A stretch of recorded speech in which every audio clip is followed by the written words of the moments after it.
I stepped off the bus into the Nevada heat that hit me through my uniform. The driver threw my duffel beside me and pulled away, leaving a cloud of dust that landed on my polished boots. Behind a chain-link fence with razor wire on top was Bravo Mike. 7 squat buildings set up in a horseshoe around a central courtyard. Nothing special. Nothing that looked classified. A corporal met me at the gate. "Wilson, follow me." The processing took less than an hour. I signed papers without reading them, got assigned quarters, and received my shift schedule. No welcome speech, no tour, just paperwork and a set of keys. The corporal pointed me toward the barracks and walked away. So much for orientation. My room was standard military. Twin bed, metal desk, small closet. The window faced west, showing nothing but desert and far-off mountains. I unpacked my few personal items, made my bed with tight corners, and sat down to write my mother. Halfway through the letter, I realized I couldn't tell her anything about where I was or what I'd be doing. I ended up with 3 paragraphs about the weather and a promise to call when I could. That night, I reported for my first shift. The operations center sat in the middle of the base, a windowless concrete box with a single reinforced door. Inside, screens lined the walls showing radar sweeps, atmospheric readings, and satellite imagery. 8 workstations faced the screens, each with its own computer setup and uncomfortable chair. "Wilson," a voice called from behind me. "Station 4 is yours." I turned to see a woman about my age with auburn hair pulled tight into a regulation bun. She held a clipboard and looked me over without smiling. "Thanks. And you are?" "Bain, Natalie Bain. I'm on your rotation." She handed me a thick binder. "Standard operating procedures. Memorize it by tomorrow." I took the binder. "What exactly are we monitoring?" Her expression didn't change. "Atmospheric disturbances." "What kind of—" "Just read the manual, Wilson." She walked away, posture straight as a ruler. The night crawled by. I watched numbers change on screens, logged readings every 30 minutes, and fought to stay awake. Nothing in my training had prepared me for the pure tedium of Bravo Mike. By morning, I'd read the entire manual and still had no clear idea what we were looking for. 3 days later, I was eating alone in the mess when Bain sat across from me, dropping her tray with a clatter. "Wilson," she said, fork already stabbing at something pretending to be meatloaf. "Bain." We ate in silence for a few minutes. The mess hall was filled with low conversations, metal scraping against trays, the kitchen staff yelling orders. "Did you figure it out yet?" she finally asked. "Figure what out?" She leaned forward. "What we're actually doing here." I shook my head. "Atmospheric monitoring seems pretty straightforward." She snorted. "Right. And they need 100 personnel and triple-layer security for that." I glanced around, lowering my voice. "You think there's something else?" "I know there is." She took a bite, chewed, swallowed. "Whatever we're watching for, it's not just weather." Before I could respond, the mess hall door swung open and Sergeant Thomas Cooper walked in. The room went quiet. Cooper was tall and stood so straight that you'd feel like standing at attention even in the shower. He looked around the room once, stopped briefly at our table, then moved on. The conversations slowly started up again, but quieter than before. "That's our fearless leader," Natalie said, not looking up from her food. "Sergeant Cooper, man of mystery and zero explanations." "You've worked with him before?" 6 months. Never heard him say more than 20 words at a time. She pushed her tray away. "Just follow orders, Wilson. That's all anyone does here." Weeks passed. The desert winter brought cold nights and clear skies. I settled into the routine of Bravo Mike, Eat, work, sleep, repeat. I got used to it. I got to know the others who worked my hours. Martinez always brought homemade jerky. Chen could solve crosswords in 10 minutes flat. Rogers kept a picture of his kids hidden under his keyboard. And then, there was Natalie. We got paired on the graveyard schedule often, midnight to 8, when the base slept and the screens glowed in the dark. She loosened up around 3 a.m. when the coffee kicked in and she got tired enough to let her guard down. We talked about home, about training, about the food in the mess hall. Never about what we were monitoring. "I'm from Michigan," she told me one night, feet propped on her desk. "Little town on Lake Huron you never heard of." "Try me." "Harrisville." I laughed. My grandparents had a cabin in Greenbush. We went up every summer. Her eyes lit up. "No way. Small world." After that, night shifts felt less like duty and more like time with a friend. We developed a shorthand for the boring parts of the job. She'd catch me nodding off and flick paper clips at my head. I'd bring extra coffee when she looked tired. Small things. Normal things in an abnormal place. Cooper rarely visited during night shifts. When he did, it was just to check logs and leave. No small talk, no interest in his personnel beyond their function. I heard stories from others. How he'd dress down anyone who asked too many questions. How he kept his own quarters separate from everyone else's. How no one had ever seen him laugh. "Blind obedience," Natalie whispered one night after he left. "That's his motto." I shrugged. "He's military." "There's military, and then there's whatever Cooper is." January slipped into February. Nothing changed in the rhythm of Bravo Mike except the temperature outside. I'd been there long enough to stop counting days. Long enough that most nights I could do my job on autopilot, logging readings without really seeing them. Long enough that Natalie started bringing extra granola bars because she noticed I always got hungry around 4. On February 18th, I showed up for midnight shift as usual. Chen was finishing his rotation, eyes bloodshot from 8 hours of screen time. "All quiet," he said, standing up from Station 4. "Enjoy the boredom." I settled in, logging my start time. Natalie arrived 5 minutes later, coffee already in hand. "Extra shot of espresso tonight," she said, taking her seat at Station 6. "Had a feeling we might need it." I didn't ask why. Some nights she just had hunches. The first 4 hours passed like any other shift. We monitored, we logged, we talked about nothing important. At 4:17 a.m., the door opened. Cooper walked in, looking exactly as he always did. Pressed uniform, perfect posture, expression carved from stone. But something was different. It took me a second to realize he was carrying a sealed manila envelope. He walked straight to my station.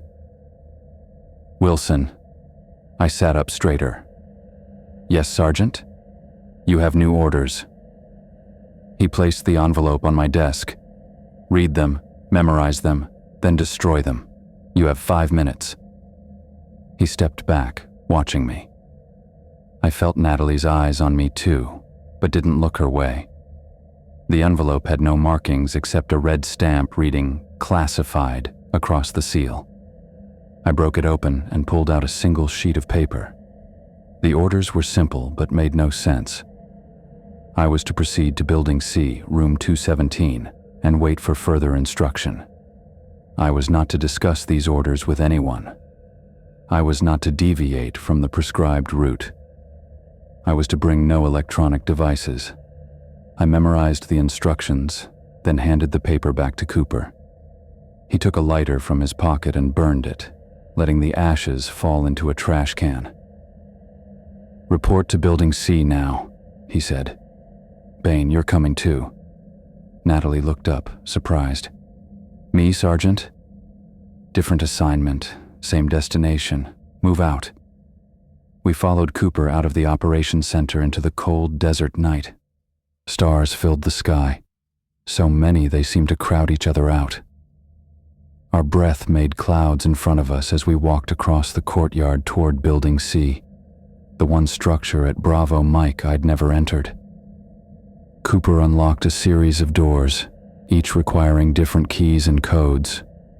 The deeper we went, the heavier the doors became. The final door was steel, at least 6 inches thick, with no handle on our side. Cooper entered a code, placed his palm on a scanner, and stepped back as the door slid open.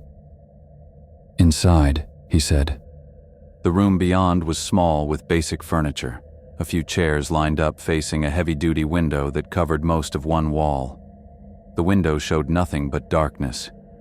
4 other airmen were already seated, staring straight ahead. I recognized Martinez and Rogers from our shift rotation. The other 2 were from different rotations, Peterson and Chang, I thought. Natalie took a seat, and I sat beside her. Cooper stayed by the door, checking his watch. "You are here to observe only," he said, his voice flatter than usual. "What happens outside that window is classified Level 8. You will not discuss it with anyone, not even each other, after you leave this room. Is that clear?" 6 voices answered as one. "Yes, Sergeant." Cooper nodded once. "ETA 3 minutes." No one spoke after that. I looked at Natalie, but she was staring out the window. Outside, I could now see a road running along the base fence. The floodlights suddenly came on, making everything bright white. A line of vehicles came into view, speeding toward the base. 5 vehicles total, 3 armored carriers with 2 big transport trucks between them. They swerved here and there but kept coming toward the base. Behind them, something was moving. Something really big. As it got closer to the lights, I could make out its shape. It was super tall with lots of limbs that moved weirdly across the desert. It moved smoothly, even though it was huge, and it was catching up to the vehicles with each step. My mouth went dry. Next to me, Natalie started breathing faster. She grabbed my hand in the dark and held on tight. The door behind us opened. Cooper came back in, looking pale. He looked at each of us, then at the window, where we could all clearly see the creature now. It was about 50 feet tall, with legs like a spider and a stretched-out face that barely looked human on top of what seemed to be its head. "You are to watch only," he said, his voice hollow. "Under no circumstances are you to interfere or attempt to engage the entity. This is a direct order." The sirens started wailing mid-sentence, cutting through Cooper's order with a loud screeching noise. I jumped in my chair. Everyone did.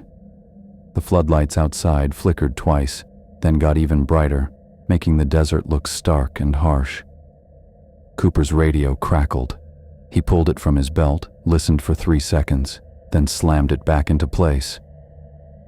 "Stay here," he barked, and was gone through the door before anyone could respond. I turned back to the window. The convoy had reached the outer fence, the lead vehicle smashing through the gate in a shower of chain link and concrete. Behind them, the thing, someone near me whispered Goliath, moved weirdly smooth for something so big. Its arms and legs bent all wrong as it ran toward the perimeter wall, closing the gap fast. "Jesus," Martinez breathed next to me. "It has to be 30 feet tall." It was bigger than that. Much bigger. Natalie's fingers dug into my sleeve, but I couldn't look away from the window to check on her. The creature moved like nothing I'd ever seen. Not running exactly, but flowing. Each limb landing perfectly, even at that crazy speed. It reached the outer wall just as the last convoy vehicle made it through the inner gate. People ran everywhere across the base. Some looked for cover. Others headed straight to defense spots I never knew were there. Guns popped up from hidden spots along the wall. Soldiers rushed out of their buildings half-dressed, grabbing guns from a truck that had pulled up in the middle of the base. Goliath hit the wall and kept going. Its front legs, too many to count, grabbed onto the concrete. It twisted its body and climbed the 30-foot wall like it was nothing. Didn't even slow down. I couldn't swallow. "They can't stop it," Chang said from the end of the row. "Nothing could stop that." A single shot cracked through the night, then another, then a barrage as panic spread through the ranks outside. The guards on the wall opened fire against orders, their discipline breaking when they saw something they couldn't explain. Tracer rounds cut bright paths through the darkness, passing through the creature's body as if through smoke. It didn't flinch, didn't even seem to notice. Once inside the wall, Goliath moved with scary focus. It ran toward the nearest group of soldiers, limbs extended. I couldn't see clearly what happened next, just bodies flying, blood spraying in a way that didn't look real. Screams reached us, even through the reinforced glass. "We have to help," I said, half rising. No one moved with me. "Orders," Rogers muttered, though he looked sick. Outside, Cooper came out from a side door, running toward a group of soldiers who'd set up a defensive line. He grabbed a radio from one of them, yelling orders we couldn't hear. More people came out of buildings, taking positions, making a path for the convoy to go through. The trucks and APCs headed straight for the biggest building on base, a hangar I'd only seen from outside before. Doors 3 stories high started to open, showing darkness inside. Goliath stopped, its head-like upper part turning toward the hangar. It changed course right away, leaving a group of soldiers it had been cutting through. It moved toward the convoy like it was in a hurry. Cooper saw it coming. He told soldiers to fall back, waving them toward backup positions. Too slow. Way too slow. Goliath crossed the distance in seconds, standing over Cooper and the men around him. For a second, nothing happened. Cooper stood his ground, sidearm raised in a way that looked silly compared to how big the threat was. The creature's limbs struck out faster than I could see. Cooper vanished in its grip, lifted high above the ground. For a terrible moment, I could see him struggling, a tiny figure against the night sky. Then he came apart. There's no other way to say it. His body separated into pieces, and those pieces fell like rain onto the men below. The blood looked black under the floodlights. A sound came from Natalie beside me. Not quite a scream, but smaller and broken. I was suddenly on my feet. My hand was pressed against the glass, useless. Natalie's nails dug into my other arm, breaking skin. I barely felt it. Outside, soldiers died by the dozens. Some shot themselves rather than be taken by the creature. Others ran blindly, only to be grabbed and torn apart. The convoy reached the hangar. The middle truck backed in first, followed by the others. Soldiers crowded around them, unloading something long and cylinder-shaped from the lead vehicle. It took 8 men to carry it, moving carefully but quickly toward the back of the hangar. Whatever it was, they handled it like it might break or blow up. Once it disappeared inside, the hangar doors began to close. Goliath stopped moving. Its limbs pulled back slightly, drawing close to its body. The misshapen head turned, looking around the compound in a way that seemed smart. Then, with the same smooth movement as before, it backed off. It climbed the wall again, dropping to the other side, and moved back into the desert darkness it came from. Within seconds, it was just an outline against the stars. Then nothing at all. The quiet that followed felt worse than all the noise before. On base, survivors stumbled between bodies. Medics showed up with stretchers that quickly ran out. The wounded screamed for help that couldn't come fast enough. The dead stared upward, faces frozen in fear. No one in our viewing room spoke. What was there to say? We'd watched dozens of our fellow airmen die in ways that made no sense. We'd seen our commanding officer torn to pieces. We'd seen something impossible, We sat there until the first gray light of dawn came over the eastern mountains. No one came to dismiss us or give new orders. The 6 of us stayed, shoulder to shoulder, afraid to be the first to move, afraid to break whatever was keeping us sane. The blood on my arm dried where Natalie's nails had dug in. I didn't wipe it away. It was the only thing that felt real. I woke to a fist pounding on my door. Didn't remember falling asleep. My clothes felt glued to my skin, stiff with dried sweat. The clock read 9:17. "Wilson, open up." Military police. 2 of them filled my doorway in combat gear with sidearms unholstered. Behind them stood a man in a dark suit who looked like he'd stepped out of a government pamphlet. Crew cut, blank expression, unremarkable in every way that screamed federal agent. "Come with us," the taller MP said. I didn't ask questions. Didn't even change clothes. The base looked wrong in daylight. Bloodstains on concrete, bullet casings all over the place, body bags lined up outside the infirmary. 27 of them. I counted twice. They led me to the admin building and into a windowless room with a metal table bolted to the floor.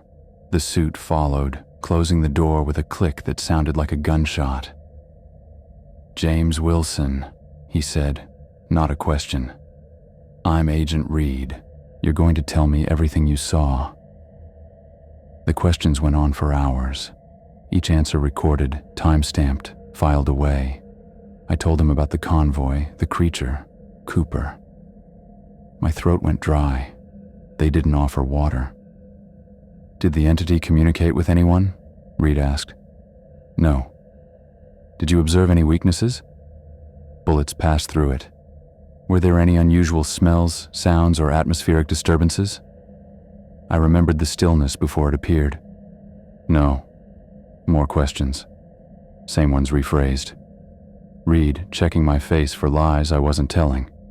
Eventually, he slid papers across the table, pages of legal text with red tabs marking signature lines. "Standard non-disclosure agreement," he said. Nothing standard about it. Phrases jumped out like warnings. Lifetime obligation. Matters of national security. Prosecution for treason. Minimum penalty.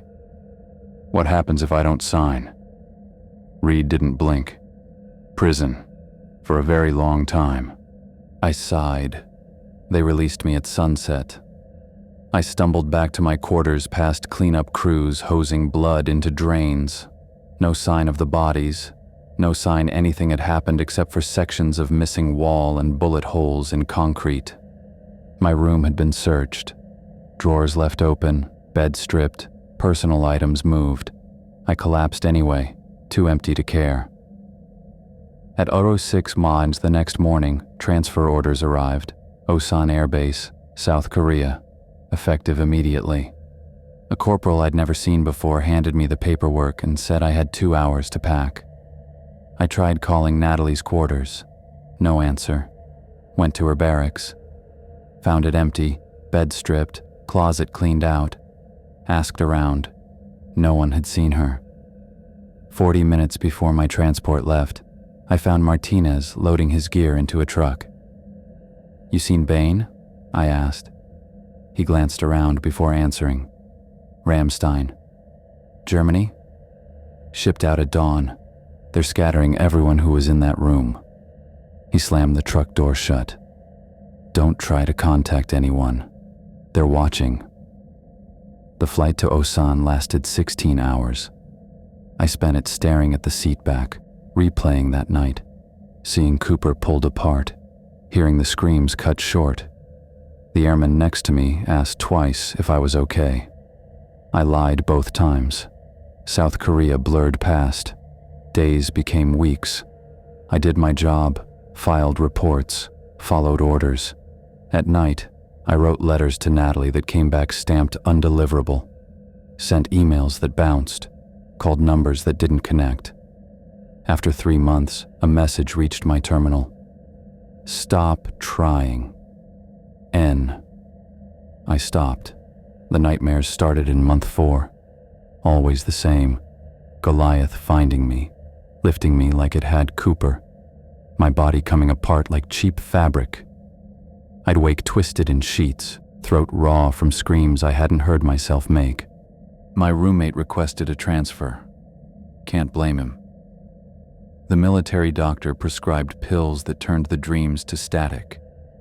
Better than watching myself die every night. I took them until they stopped working, then got stronger ones.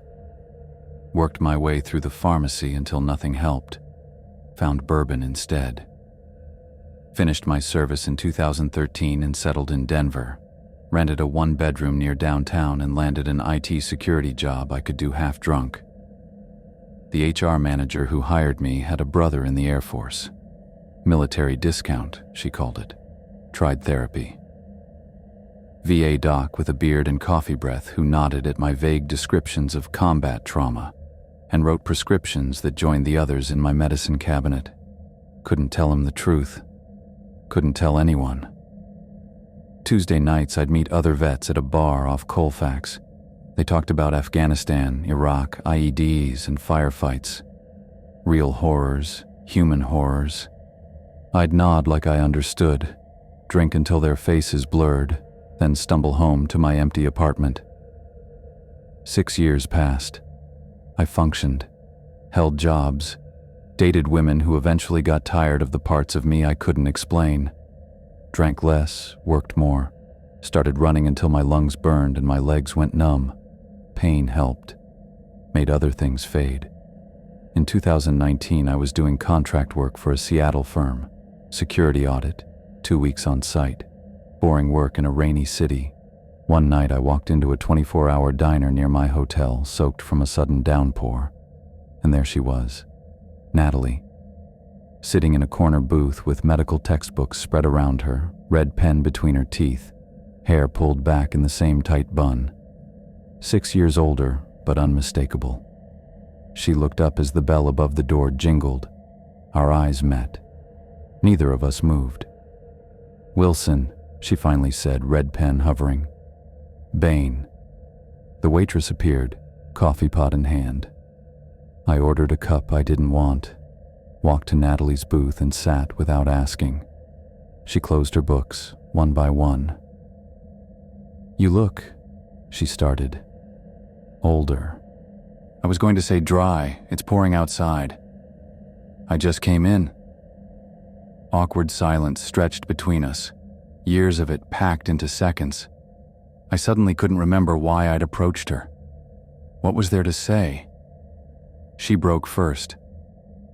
"Do you still have the dreams?" The question caught me off guard. No preamble, no small talk. She went right for what still hurt. "Every night," I admitted. "Me too." She pushed a textbook aside. "Sometimes I think I see it on the street, just for a second. A shape that doesn't fit. A shadow that moves wrong." "I checked the locks twice," I said. "Always." 3 times, she countered with half a smile. We talked until the waitress stopped refilling our cups. Traded theories about what Goliath was, why the government covered it up, where it came from. Compared transfer locations, dead ends, nightmares. Discovered we'd both tried the same medications with the same results. I came back the next night. And the next. My 2-week contract stretched to 3. We moved from the diner to a bar, from the bar to walks along the waterfront. On my last night in Seattle, she invited me back to her apartment. It wasn't romantic. We were 2 broken pieces that somehow fit together. 2 people who didn't have to lie about the worst night of their lives. The relief of that was better than any painkiller. I extended my stay again, found local work, moved into a studio 20 minutes from her place. We dated like normal people. Dinner, movies, weekend trips to the coast. But underneath it ran a current of shared trauma that kept us close when any sane person would have walked away. "Sometimes I think they put us in different countries to see if we'd break," she said one night, fingers tracing circles on my chest. "Like an experiment." "Did you?" Break? No. She shook her head against my shoulder. Bend, maybe. You. Same. When she moved in with me 6 months later, the nightmares came less often. By the time I proposed a year after that, they'd faded to once a week, sometimes less. We got married in a courthouse with 2 strangers as witnesses. No family, no friends, just us, the way it had been since that night in room 217. Easier that way. Fewer questions about how we met, where we served, why we woke up screaming. Natalie finished nursing school. I built my security consulting business. We bought a small house in the suburbs with good schools nearby. Planted a garden. Got a dog. Normal life. Suburban life. We wanted to leave the bad stuff behind. Robert was born on a cold January morning in 2022. 7 pounds, 4 ounces. Perfect in every way. The moment I held him, I felt different inside. I'd been broken for so long I'd forgotten what wholeness felt like. He has your eyes, Natalie said, exhausted and beautiful in her hospital bed. Your nose. Poor kid. We brought him home to a nursery painted soft blue. A mobile hung above his crib, stars and moons spinning in lazy circles. At night, I'd hold him while Natalie slept, watching his tiny chest rise and fall, listening to his breath. The nightmares stopped completely. Not fewer, gone. For the first time in 13 years, I slept through the night. Every night. We settled into routines. Diaper changes, midnight feedings, first smiles. Natalie worked 3 12-hour shifts at the hospital while I stayed home with Robert. Then we'd switch. She'd take over while I caught up on client work. We were tired in the good way parents are tired. Normal tired. I built a security system for our house. Motion sensors, cameras, smart locks. Natalie pretended not to notice I checked the footage every morning. I pretended not to notice the bat she kept by the bed. Old habits that stuck with us through everything. Some nights we'd sit on the back porch after Robert went down, drinking beer and watching stars come out. Not talking much, not needing to. We got used to carrying our past around, and sometimes it didn't feel so heavy anymore. Do you ever wonder if it's still out there? She asked once. No, I lied. Me neither, she lied back. But we both knew better. Something that large, that impossible, doesn't just disappear. The government didn't lock us down because it was a one-time event. They did it because they knew it would happen again. Still, we had built something good. Something real. A life filled with first steps and client meetings and Sunday pancakes. A life where Goliath was just a fading memory. A story we'd never tell our son. I pulled the stack of mail from our box and thumbed through it on the walk back to the house. Bills, credit card offer, something from Natalie's sister, and beneath that a manila envelope with no return address. My fingers knew before my brain caught up. Same weight, same texture, same government issue I hadn't held in 13 years. I stopped in the middle of the sidewalk. Our neighbor's sprinklers ticked through their cycle. A kid rode past on a bike, baseball card clicking in the spokes. I turned the envelope over and checked the postmark. Rachel, Nevada. The only thing in Rachel was dust and the road to Bravo Mike. Inside our kitchen, I set the other mail down and grabbed a knife from the drawer. Careful cut along the top edge. Clean. Controlled. The knife shook anyway. Inside was a note card. 3 words in red ink. He is coming. The handwriting wasn't Cooper's. Cooper was dead. I'd watched him die. But someone from Bravo Mike had sent this. Someone who knew. I fumbled for my phone and hit Natalie's contact. It rang 5 times before she answered. Hey, she said, sounds of the hospital bustling behind her. I'm between patients. Everything okay? No. My voice came out wrong, tight and small. You need to come home. Now. A pause. What happened? Bravo, Mike. 2 words. That's all it took. I heard her breathing change. I'll tell them it's an emergency, she said. 20 minutes. I hung up and opened the hall closet. Behind winter coats and shoe boxes were 2 black duffel bags we'd packed years ago. Grab-and-go bags with cash, documents, clothes, first aid kits. Things we hoped we'd never need. I pulled them out and set them by the front door. Next was Robert's room. He was napping, one arm flung above his head, blanket kicked off. I gathered his essentials as quietly as I could. Diapers, wipes, formula, clothes, his favorite stuffed dog. Packed it all in his diaper bag and added it to the pile. Natalie burst through the door 19 minutes after my call. Her face was flushed, hair coming loose from her bun. "What is it?" she demanded. I handed her the card. She read it 3 times, lips moving silently. "Who sent this?" she finally asked. "Postmark says Rachel. Only thing near there is the base. We destroyed all records of where we were going." "Someone kept track," I said. She set the card down like it might bite. "You think it's real? Not someone messing with us? Who else knows about him? About what happened? The government buried it all." She nodded, already moving toward our bedroom. "How much time do we have?" "No idea." We'd rehearsed this scenario in our heads for years. What we'd take, where we'd go, how fast we could disappear. Now that it was happening, the plan felt flimsy, full of holes. "I'll get Robert," Natalie said, voice steady despite the fear in her eyes. "You load the car." I grabbed our bags and headed outside. It was late afternoon as I popped the trunk and arranged our things. Checked the gas tank, 3/4 full. Not ideal, but enough to get distance before we needed to stop. Something felt wrong.